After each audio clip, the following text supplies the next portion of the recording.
La fête de Hanouka approche, avec, comme dans toute grande occasion, des mets associés.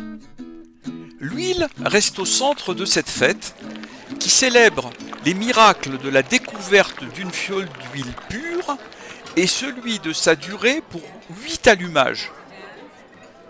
La première référence à l'usage de consommer des mets frits durant Hanouka se trouve au XIIe siècle chez le père de Maïmonide, qui dit que manger des sofganim est une coutume des anciens, et en Italie au XIVe siècle chez le rabbin Kalonymus.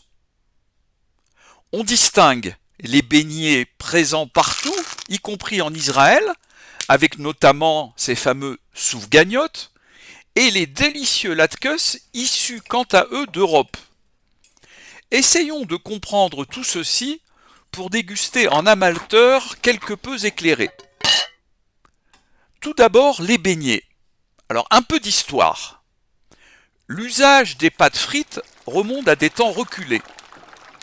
La Bible en mentionne déjà l'existence pour les offrandes, mais qui n'étaient ni levées ni sucrées.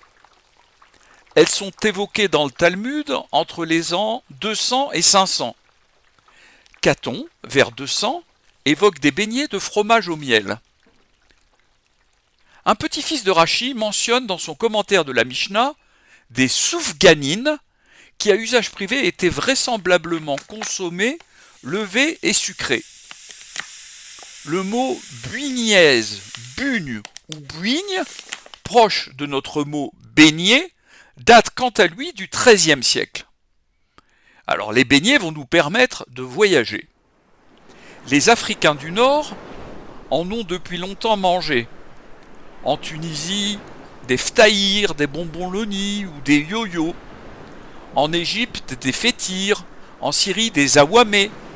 Dans le monde latino, des bimuelos. Et dans le reste du Maghreb, des svench, dérivés du grec spongios pour éponge, lié à sa texture intérieure spongieuse. Ce sphenge, originaire d'Andalousie et d'Espagne islamique, s'est vite répandu comme un must pour les séphardim, surtout à Hanouka.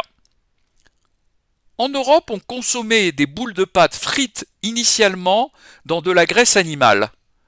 Ce type de beignet a été apporté en Israël par les Polonais ou Allemands immigrants, avec comme nom hébreu soufgania, selon la dénomination talmudique sofganine, issu du grec sphange, éponge, tout comme le sphenge déjà cité. Et en Israël, on les a fait frire dans l'huile. Quels en sont donc les ingrédients de base ? Les beignets maghrébins sont faits de farine, de levure, sel, sucre et eau. On peut y incorporer de l'eau de fleur d'oranger ou des écorces d'agrumes. Et on les recouvre de sucre ou de miel. Les soufganiotes sont basés sur les mêmes ingrédients, mais avec en plus dans la recette des œufs. Ils sont enrobés de sucre et fourrés de confiture de fraises ou autres, et recouverts de sucre ou divers glaçages. Avec le temps, leurs garnitures et leurs fourrages sont devenus de plus en plus variés et sophistiqués. Cappuccino, crème bavaroise, rocher, gâteau au fromage, goubamba, et même avec de la vodka et en fourrage, ou même des macarons sur le dessus. Le succès des soufganiotes. Ils sont vendus durant 2 mois depuis la fin de Soukhot. Angèle, la grosse chaîne de boulangerie, en vend plus de 200 000 durant la fête. Tsahal en achète 400 000 pour ses soldats.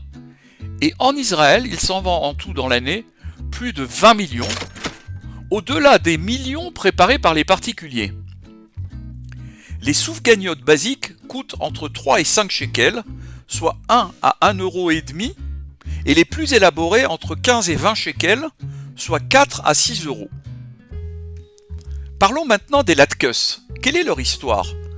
En Europe, on consommait les beignets évoqués précédemment, mais suite à des mauvaises récoltes au XVIIIe siècle, la pomme de terre a occupé une place importante, notamment chez les juifs peu aisés. Les beignets ont alors inclus des variantes bon marché à base de ces pommes de terre, sous forme râpée, qui se répandront ensuite notamment aux USA puis en Israël. quelle est l'origine du mot? Le mot latkes se généralise au début du XXe siècle. Il vient du grec oladia krepfrit, qui donnera le slave oltka, puis le yiddish latke. Et quelle en est la recette type? Les latkes sont basés uniquement sur des pommes de terre et oignons râpés, de la farine, des œufs, du sel et du poivre. Elles sont frites dans l'huile jusqu'à être bien dorées et croustillantes. On les mange en salé avec du saumon fumé ou de l'œuf, ainsi qu'avec du fromage blanc ou du yaourt. En sucré, on les déguste avec de la confiture, du miel, de la compote de pommes ou de la crème fraîche par exemple. Où les consomme-t-on? Les latkes sont restés populaires aux USA toute l'année, comme plat juif, mais également pour les non-juifs. Mais on en trouve des analogues hors du monde juif. Dans l'Est de la France, par exemple, en Europe de l'Est, ça s'appelle draniki, ou platski tsemachane. En Suède, ragmunk, jusqu'en Corée, gemchecheun. Le Brooklyn Museum de New York organise même chaque année un festival des latkes qui réunit des chefs du monde entier. Mais attention, des plats y ressemblent, mais en diffèrent néanmoins. Comme par exemple les pommes paillassons qui ne contiennent pas d'oignons, ou encore les fameux harshbrowns américains ou les fameux rösti suisses qui eux ne contiennent ni œufs ni farine. Voilà pour ce tour de paysage concernant les latkes et les beignets qui devraient nous mettre en appétit pour consommer en amateur éclairé ces mets durant Hanouka, mais pourquoi pas le reste de l'année aussi.